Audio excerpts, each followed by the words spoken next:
back again on another exciting episode of the Insight Room. Thanks so much for all of the engagements, the likes, the comments, and all the shares on our previous episode and our videos. Keep subscribing to our channel, please. We beg you, please subscribing. We need the subscribers. We need you to like our videos. We need you to keep sharing and keep engaging. Even if you don't have anything to do, drop a comment for us. Your feedback is very important to us. I'm here once again, and I have an exciting guest with me. His name is Charles, also known as Ep.3 Charles. Charles is a marketing expert. He's also a data analyst by profession, by training. He runs a data firm, not necessarily a data firm, but a student advocacy, where he advocates for students to join, learn, practice, and attain skills in data management and data science, basically analytics. I have with me Charles. Charles, you're welcome to the pod. Thank you so much for having me. It's great to be here, and hello to all your viewers. Very well.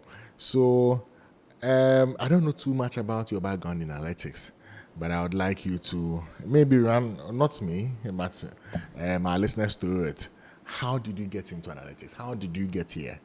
People want to be like you, Okay. So those who you are their role model. How did you get into Interesting. this space? So, I would say my journey in analytics started ever since I was little. I've had a love for numbers.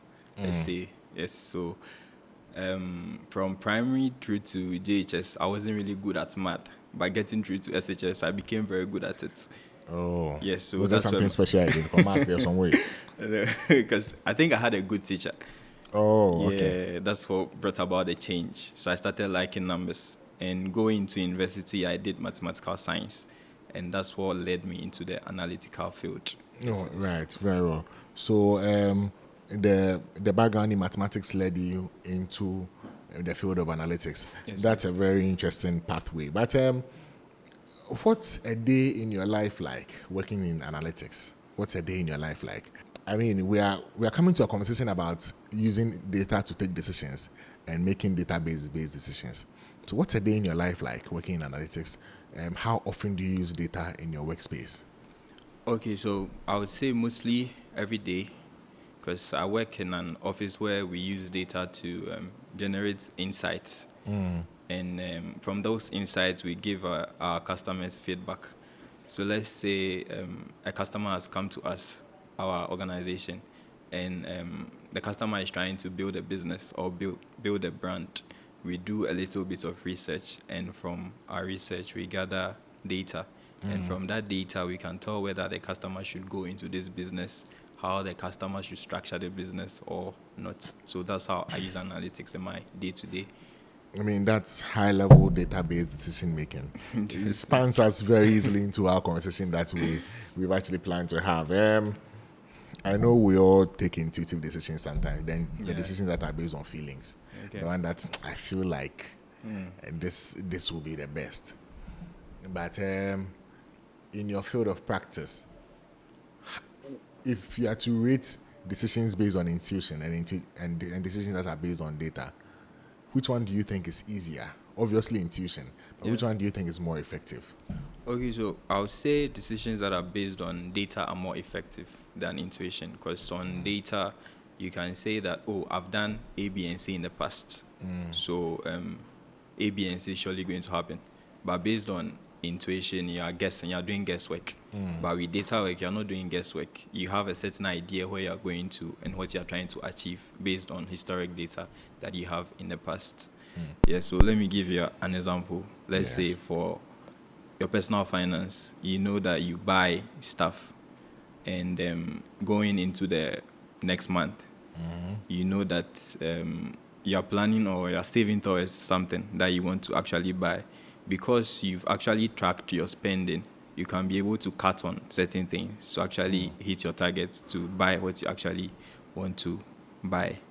So basically, that's how we use data in our daily lives, and not based on intuition. Yeah. I mean, I believe even decisions that are made based on intuition is backed by a certain degree of data, but even it is not the hardcore data kind of thing. Because normally, for my intuition to tell me something, it is normally based on my experiences, sometimes Okay. based on my experiences, my past experience, maybe I've seen someone do this and it didn't work. Okay. So I have the feeling that if I also do it, it will not work. And I mean, that's the whole idea of data. So it means I have data from someone.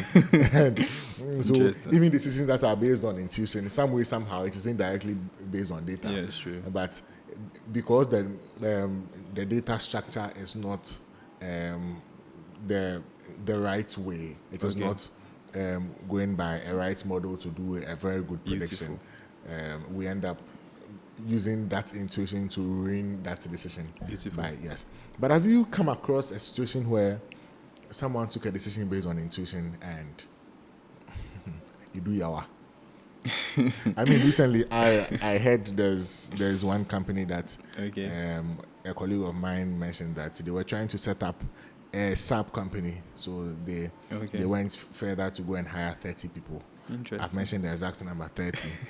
They went further to hire 30 people, and after a month or two, they noticed they've hired 30 trash. Okay. Yes, so right now they've fired all of them and they've collapsed the company. Yes. And I mean, that's what happens when you take intuitive decisions. But do you know of any such examples in your workspace, in your line of work? Okay, so nothing comes to mind at the moment, but from your example, I can say that if the company had done the evaluations and seen their cash flows, they can be able to tell whether the people they were hiring where they can actually be able to pay them for an extended period of time.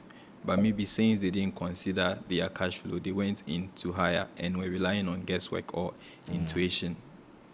Yes. Well, I mean, even sometimes in a recruitment process, Yeah. instead of doing intuitively feeling like this person can do the job, sometimes Okay. data can actually help you. Oh, yes, it can actually help Yes. us. I mean, that's the whole concept of HR analytics. StratIQ is very well versed in HR analytics. We do HR analytics for companies. So if you're looking to go through any recruitment process, you are looking to hire, but you want to do it the data-based way, in a method that is based on data, based on information that you've gathered over a period of time, hit us up, StratIQ, we can do for you. Don't go and give to anybody that will do and spoil it. Don't go and do intuitive decision making behind and go and hire accuracy, hire properly. But I'm sure you know, in your workspace, there are certain people who are probably working in a certain field that they may be even better in another field, but they are working in the wrong field. I'm sure we've all encountered a couple of them. That's what happens when you don't hire based on data. Okay. So yeah, I feel like this person can actually do the job and this. But how do you think data can help CEOs, business owners, to actually take the right decisions? Okay, so when a CEO is someone who looks at a business holistically and makes decisions, so data can help a CEO to track sales, to track operations, and also to track, I think, the activities that they perform or the culture of the company. So a CEO can track sales or how much they are making, and from that can be able to take certain decisions, whether they should pivot more towards a certain product or they should pivot towards another product. And also maybe the CEO can look at the operational data and look at where things are not really efficient or the processes that are not efficient and come up with a smarter way of doing that will save them time. And it goes back to when you save time in your operations, it goes back to delivering the business. It goes back to help your business, because right now you are saving time. Yes. And you bring out more output. Then the last part is maybe you can track how your staff members are actually aligned to your company if you have certain metrics defined. And that can also help you to steer the organization in the right direction that you've planned from the beginning or towards your vision or mission. So that's a way CEOs can actually use data in their business. Very well.